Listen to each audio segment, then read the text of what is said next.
So if you guys ever see your African dwarf frogs doing something like this, no, they are not fighting, which was my thought at first. When I first got my African dwarf frogs and I got it a little partner, I thought they were fighting and I was so scared. I tried to separate them and they wouldn't separate and I was just panicking. They're not fighting, they're mating. So sometimes they do lay eggs when they do this. Well, tadpoles or whatever, or lay eggs, yeah. Um, but not always the eggs survive. Like sometimes it's because of your water conditions, and it's very hard to kind of have a like tadpoles survive. I had so many tadpoles. I had two frogs, one named Kitty and one named Patty. Kitty was a boy, and then Patty was the girl. Oh, look, they separated. They're done. They're done with their little mating.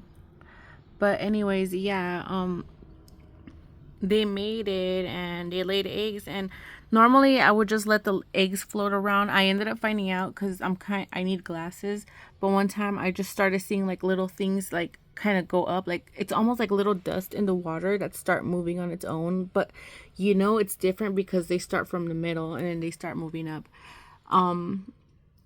I started seeing that, and then I realized there were actually tiny little tadpoles. I tried to make a few batches survive.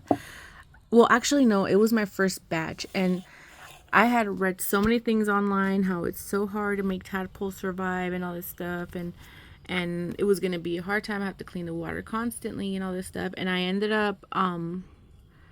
I did end up cleaning the water very, very, like almost every 3 days. I would clean the water. Look at, he's still not done. He wanted to keep going, or she, I mean. But anyways, like,